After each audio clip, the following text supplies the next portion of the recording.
everyone, and welcome to another session of the Pentaworld Spring Festival. My name is Anna Saeli, and I'm the marketing assistant here at Pentaworlds. I'm really excited to introduce this session led by Erika Barbieri and Henrik from Oslo-based design studio OlssønBarbieri.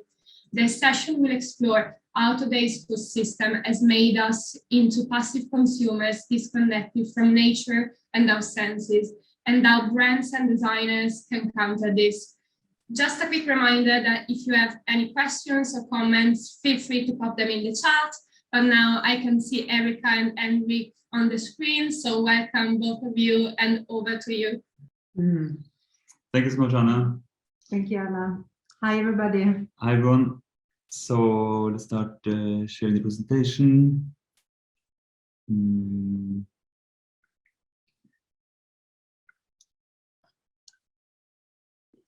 So yeah, you can see our screen, right, Anna?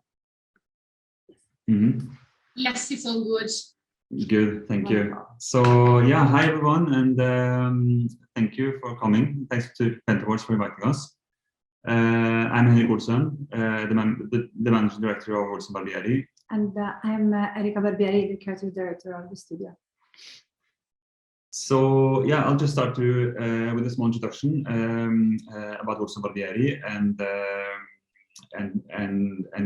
today we're going to talk about a little bit about what we do, why we work with food and drinks, and how food has become the subject matter for artists and designers or design practices in the recent years. And also how kind of our love for food has evolved into more like a passion for the future of food, thanks also to the amazing world of fermentation that we've been gradually discovering. And then we have prepared a small selection of our work to show you. So yeah, the short version of our history is basically Eric and I met studying communication and industrial design in Florence, and after we graduated, we moved to Oslo, and we've been working together since. So in 2012, we started OlssønBarbieri with an ambition to create meaningful work, collaborate with progressive brands and visionary clients and other talents. So 3 years ago, we moved into this new space that used to be a storage, and that we designed and refurbished. So while now we're kind of still in the process of growing our team, and our mission is really for the future is really to be part of the future of the food scene. So yeah, in short, our experience is really focused on brand identity and packaging design, mostly in the category for food and drinks. And our clients are both ambitious startups and larger corporations. These days, we're also working with many international clients from LA and Seattle to India and Japan, to mention a few. One project in France also right now. And yeah, we think we think of our work as concept driven and future oriented, and we really we feel very grateful to be working with clients that are forward thinking and ethically responsible, and that are tuned to this growing desire that we see for experiences that are long lasting and beautiful and meaningful. Okay, now I'm taking over and making it a little bit about myself, why we work with food. I'm Italian, so food and drinks are kind of an obsession for me. I didn't manage to find an image of me eating, but you could tell I like food since I was little. I grew up in a family that choose ingredients and prepare meals with love and care. My grandmother was a professional chef, and I remember when I was small, she lived with us, and I was sitting on the kitchen bench looking at her orchestrating all the pots and fixing salt and things on them. What we eat is one of the most important decisions we are making every day. Food is connecting us to each other, to our culture, and ultimately to nature, shaping the world we are living in. We depend on food to survive, but much more than that, it gives us pleasure, is awakening memories, and is feeding emotions. Yet some of the biggest issues that we are facing globally, from climate change to workers' rights and public health, originates from how and what we eat. Agriculture uses half of the world habitable land and accounts for 30% of global emissions. So eating is really a cultural expression, it is a political sentiment, but most importantly, eating is an ecological act, is an act that embodies our relationship with the earth. By choosing the food we eat, we are intrinsically supporting the people and structures that produce it. Our ambition is to be part of bringing more critical thinking into this debate. So we see many artists and designers and other creatives that are turning to food, both as subject matter and material. Their stories and ideas are kind of helping to bring progressive and sometimes provocative perspective to this debate. Their work is mostly blurring the lines of art and design, and they are allowing us to imagine a better and fairer food future. We selected two projects that we think are very interesting and some of our favorite. The first one is from cooking section, and they are examining the system that organized the world through food. One of the latest projects is called Salmon, a red herring. We are in Norway, so salmon is a big part of Norwegian food culture. This project addresses the environmental effect of salmon farming. Salmon is usually pink, as we kind of all think of it, but farmed salmon today is actually gray, and it is made into its expected color through synthetic pigments that are added to their food. So their project really reveals that humans can't imagine a species detached from its color, even when we are the ones that are detaching them from it. So between all the observations that are made about the industrialization and these consequences, we think that this is rarely discussed, and that's how the world colors are changing. We are basically coloring the world in natural colors so that life as we know it can continue. This project was presented at Tate, and after the exhibition, the Tate removed farm salmon from their menus. The next project is from Joanna Silleman, I hope I'm pronouncing it right, called Banana Story. And she follows the journey of spotless bananas from Ecuador to Iceland, and shows how this ordinary fruit is handled by as many as 33 people, hence between arrives on supermarket shelves. Is accompanied by a passport, and the project is kind of encouraging consumer to rethink the true value of food by showing the true journey of a product. A story that maybe is still remain quite obscure, more obscure than what we will like to believe. The fact that our consumption is now shifting even more into the digital realm make us even more detached from a true understanding of how products are created and the chain of action that we are causing by purchasing them. So, no, groundbreaking ecology is really the urgency of our time. Our society is founded on principles that are responsible for the climate crisis and world inequality. We think brands today should contribute to replacing our extractive economy based on power and competition with one that prioritizes care and well-being. This includes choices about how and where their product and packaging are produced, choices of materials and their afterlife, but we shouldn't miss the bigger picture.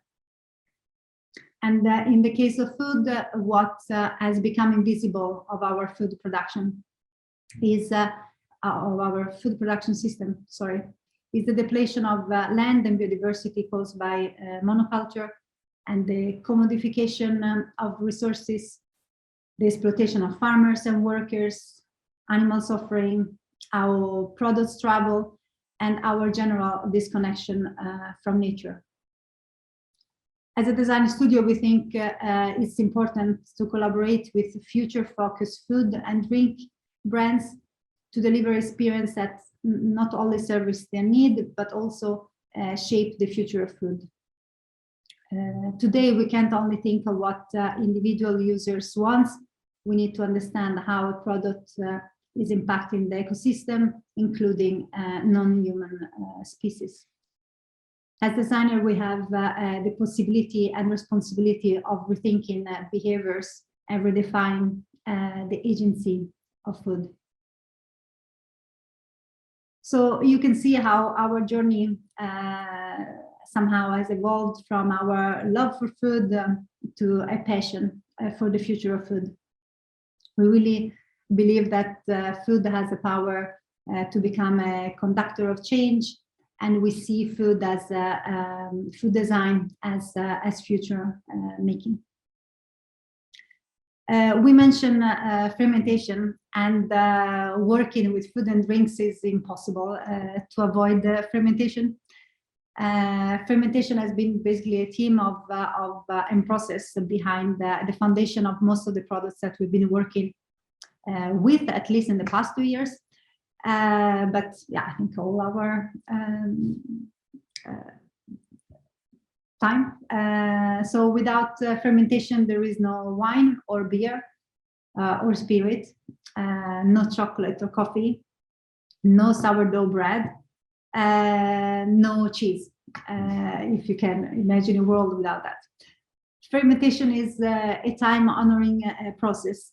It makes visible the invisible connection between everything. Noma was maybe the first that created really a new culture of eating through fermentation. But it goes beyond that, beyond the cooking and the fact that through fermentation you are preserving food. Fermentation is really also about transformation. It can be used as a metaphor to togetherness, and is reminding us that the web of life is a food web, that our lives are entangled and interconnected with everything else around us. I suggest, if you haven't started to ferment anything, that you give it a try to kind of experience on your with your eyes and with your hands how this process, how magical this process is. So fermentation is transformation, is symbiosis, is cultivating the future, is regenerative, is care, is activism, is social change. To dismantle the belief system at the root of our climate emergency, a big community of thinkers uses practical and metaphorical dimensions of fermentation as a portal into our multi-species existence. here are a few people, activists, writers, philosophers, etc., that in different ways are criticizing anthropocentrism, emphasizing how we need to rethink the structures that are putting humans at the center, and instead acknowledge that our lives are entangled and interconnected with everything else around us. We are just highlighting a few from left. Donna Haraway, she wrote between other books, Staying with the Trouble. I really recommend it. Timothy Morton wrote several books, between which Being Ecological, Dark Ecology, and from Penguin, the latest collection on ecology, All Art is Ecological. And Sandor Katz, the quote is from his latest book called Fermentation as a Metaphor, that actually is talking about what I talked about, the metaphorical application that the fermentation process can offer to rethink the future. And now I'm sharing some of our projects together with Henrik. The first one is one of our latest projects, Chatupikoron, is an Australian owned organic vineyards in Bordeaux, France. We have redesigned the identity of the state and the packaging for their range of 6 wines. They are growing Merlot and grape, and they are creating 6 different expressions of this grape. Merlot is usually a red grape, but they are also producing a rosé and a white wine to really explore the entire possibility of this grape. Their goal was is to create a new and inclusive image for Bordeaux by shaking the conformity of the region and making wines more fun, while also honoring their legacy. So here we're going to show you only one of the products in the range. This is a white Merlot called No Lemon, No Melon.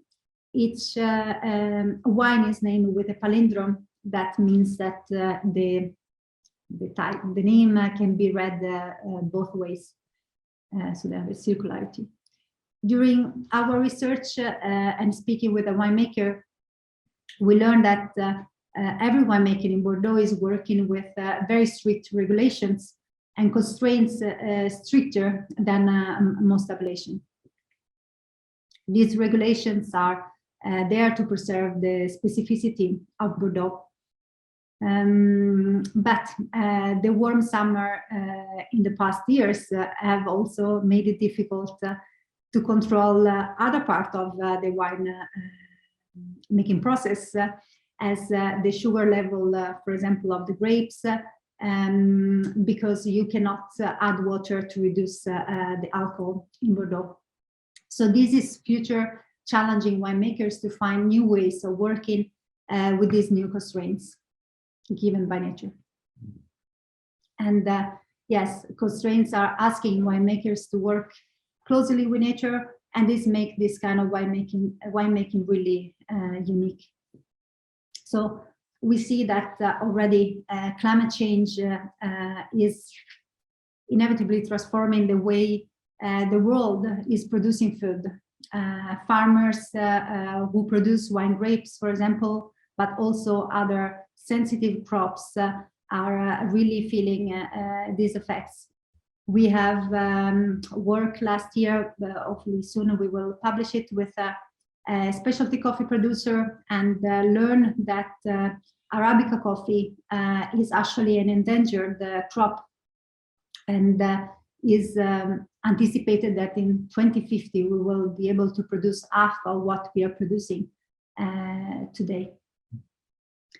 So our concept really embraces the idea of constraints as a source of creativity and freedom, while being able to communicate those constraints and fully appreciate the craft that is going into making this wine, we also giving Chatupikoron a platform to initiate a conversation about the future of Bordeaux and kind of wine in general. To keep a sense of a place, we are a studio based in Oslo, and the client actually at the time that we work on this project, they were in Australia, and because of COVID, they couldn't get out. So being a French, very French product, a wine from Bordeaux, we wanted kind of to maintain a connection to the origin of the wines, and so we have selected an independent French foundry for the typography, and also a French illustrator, Joshen Gerner, that did these fantastic illustrations of the mascot and the other. So the next project is called Shake It, and this is a new range of cordial mixers. This project was really about tapping into this renewed interest for drinks and convenience culture that focuses on elevating the experience and drinking and eating at home. So here we were basically, the goal was to elevate one of the oldest ingredients in cocktail making back to the status of more like the art of mixing. So the word cordial actually is used to describe a tonic or a syrup, or like a non-alcoholic drink used to mix cocktails. And we discovered that cordials were first produced in Italian apothecaries during the Renaissance, and then they were usually based on alcohol and used as medicine. But then by the 18th century, cordials were enjoyed for also their intoxicating effects, like and medicinal virtues, and they were kind of becoming more recreational drinks, eventually evolving into liquors. And so that's kind of a little bit of the background that we discovered. And fast forward to today, the cordials contain no longer any alcohol, and the category has really lost its association to both the medicine and the grown-up pleasure side. So our concept was really paying homage to the first bartender's recipe book by a guy called Jerry Thomas from the 1860s, to rekindle this lost legacy of mixing and to restore more kind of sense of pride into the cordial category. The bottle shape, which we also designed, is inspired by vintage crafts and classic glass juicers, kind of the first more associated to hosting and special occasions, and the latter has a more utilitarian and everyday kind of use. So the label design pays homage to 19th century medicinal labels. And it has this bottom label that is used to communicate the flavors and with illustrations of the main ingredients. And we work with this debossed pattern to create sort of an illusion of a separate label material. The cap is an aluminium, and it has kind of a utilitarian quality, balancing premium cues and accessibility. And each product has a different cocktail suggestion also on the back label. So with illustrations of the drink, as kind of a little bit of a nod to the aperitifs, or the kind of Italian aperitifs from the 70s. We also did the outer boxes in only one color, black and white, used for the whole range, creating this nice contrast when the colorful bottles are coming out of the boxes. So the next project is called CF18 Chocolate, and this was basically this company was founded by an engineer turned chocolatier midway in his career, and we were asked to develop an identity and packaging system for their chocolates. And here we wanted to develop a packaging solution that kind of addressed ecology in a creative way. And our goal was to use no plastic. So we had kind of more like this startup, self-imposed constraint, which the client was happy to go for, to support. So earlier we had discovered this food-safe paper material, beautiful uncoated material called Fiberform, which has this highly elastic, which is kind of highly elastic with very long fibers, and this allowed us to substitute the conventional plastic trays used for keeping the chocolates in place. So yeah, here you see the material. So in order to do this, we needed to start a conversation with the paper producer and the packaging manufacturer quite early in the process, in the beginning, to understand the possibilities and the limitations of this material, if this was at all possible. And so we ended up customizing every element of this packaging to create this unique experience and an opening ritual. The trays are made of 100% recycled Esca board, dressed with a textile, and there's a padded paper and a glassine with a holographic foil that kind of keeps the chocolates in place during transport.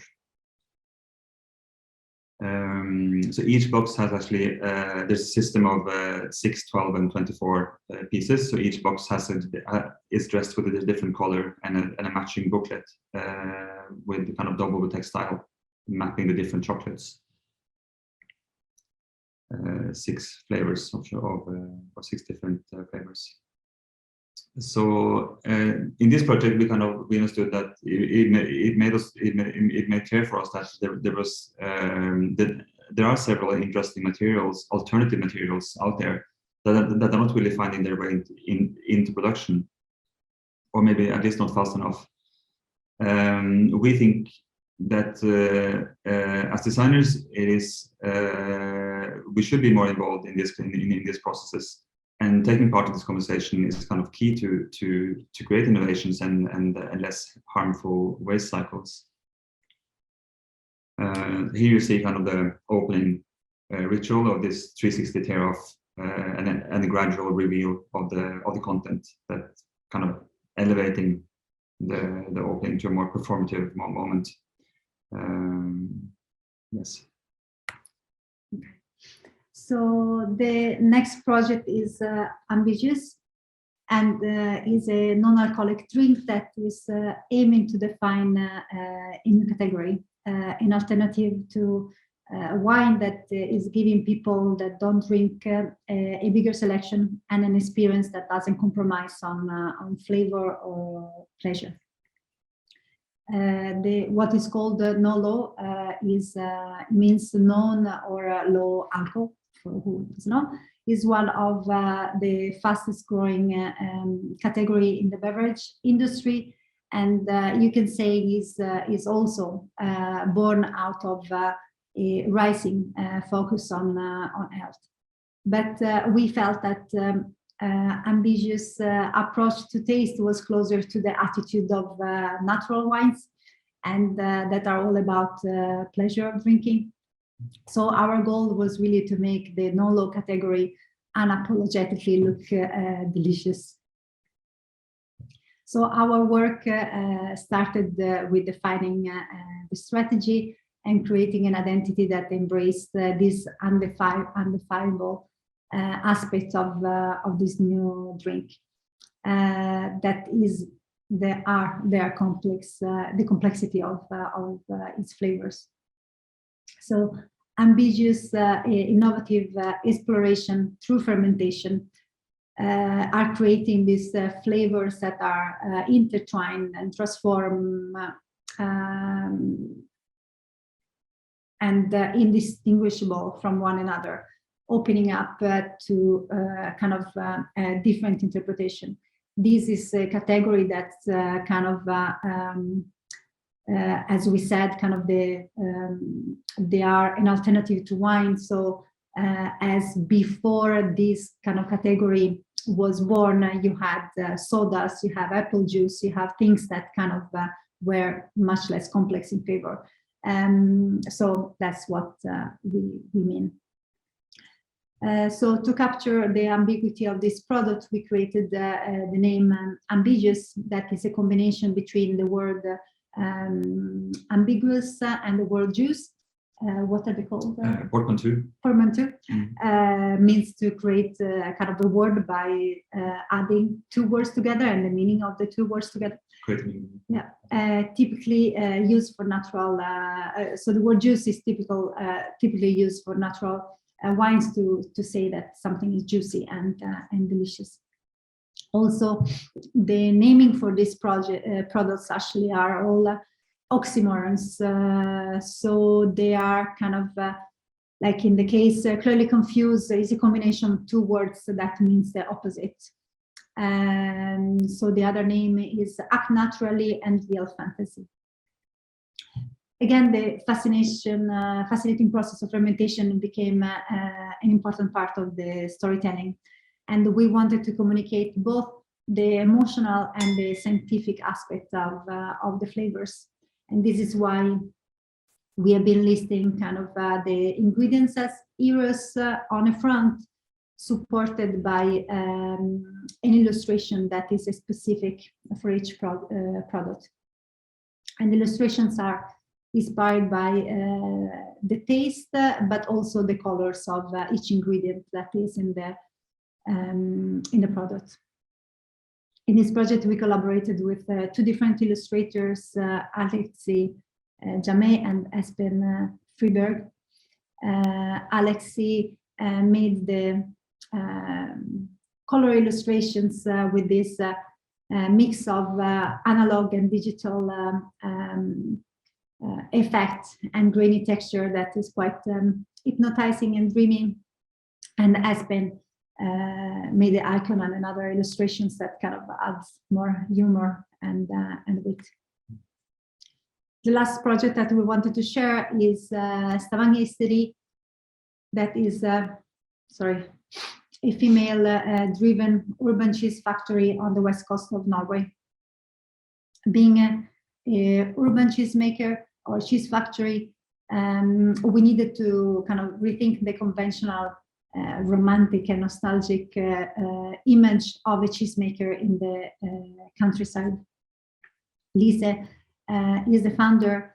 Lise Brumborg, established herself as one of the front runners of artisanal cheesemaking in Norway, until very recently, actually, making cheese from unpasteurized milk was illegal here in Norway. And she became part of this growing movement towards more local and organic food production. She asked us to redesign the identity, the packaging, and the website to align and to better tell the story of her cheeses. So, as we said, the cheeses are, her cheese is made with unpasteurized milk. And they say that kind of unpasteurized milk is what is preserved, what is known as the terroir of the milk. So here you can say everything is starting with milk. She gets it delivered every morning from an ecological farmer at the cheese factory. And this kind of from this blank canvas, the milk is actually transformed in this different taste and texture, again through fermentation and the beneficial microorganism that we are living in symbiosis with. So we created the narrative that is taking inspiration from Lisa's background in science and her personal fascination with nature, mythology, and philosophy. Also, the name of the cheeses in this case, she had there were existing names for them. And to echo the fermentation process, we chose an illustration style that was composed of these small organic strokes that at the same time feels humanistic but also scientific. As both the industry of food and the design profession is still struggling with equal representation, we were happy to support Lise all-female team, and we chose all-female creative collaborators for this project. Both the illustrator and the photographer are female. So these were the 5 projects that we wanted to share with you. But please go to our website and see more. Hopefully, we're gonna share some new projects actually very soon as well. Before we are finishing the talk, and if you have any question, please answer this if you want to. Super. But so before we are closing, we would like to show you Tutto. As we redesigned our website 2 years ago, we saw the opportunity to show more of our process and research. And our research is usually kind of driven by intuition and instinct until kind of a path is emerging. And we realized that even though we are collecting these very nice images, we are kind of never able to share it. So we created Tutto, and in Italian that means everything. And Tutto is this place where we are kind of put all this material, but also things we like and things that are kind of object from the studio. Is our cabinet of curiosity in a sense. And as this is kind of fun and has been appreciated, we also made an Instagram account called OlssønBarbieri Tutto. So yes, thank you for listening. Thank you. Thank you, guys. This was so interesting. Thank you, and I love the final cut as well. We just got time for a quick question. So there's something in the chat. So considering your interest in brands and packaging that are not harsh on nature, are there any particular innovations in sustainable materials or packaging that have stood out to you? So, I mean, of course, there is many different companies that are investing in creating more sustainable materials. I think when possible, what is often the frustration is actually to bring some of the experimentation that has been done on new materials to a production is actually sometimes there is some limitations to that. But of course there is this mushrooms mycelium based materials that are kind of very or they are discovering many exciting things between the fact that actually they can even I think it was at Yale, a study that managed to discover that mushrooms could actually metabolize plastic and reduce it quicker. So I think so is definitely there is interesting materials out there, and it's nice to be able to collect them so that maybe you could work when the right project comes, you can introduce it. I think it's not the only way you could, as designers, we have a way to bring more awareness into what is wrong about our food system in particular. I think there are also other ways that we could bring innovative way of thinking. Not only through materials, but maybe also through reducing consumption and also empowering producers that are actually maybe more locally rooted and less sort of set up only for profit and growth. Really, whatever you're saying, yeah. And just a quick question. So someone missed the name of the elastic paper material that we used on the packaging that you showed. So if you could just repeat what the material is called. Sure, that's called Fiberform. So it's a Swedish material. Fiberform is the name. So we're actually quite transparent also on our website. We kind of share all the materials that we use in our projects. So if you want to find it written, it's on the top of the project in the kind of info box there. So that's nice. Or that's also important to be transparent these days and kind of creates share what we find with the creative community. Oh, thank you so much again. And this is the end of the session. So thank you very much again to Erika and Henrik for joining us, and to all of you for joining us today. Don't forget to come back for the final session at 3 p.m.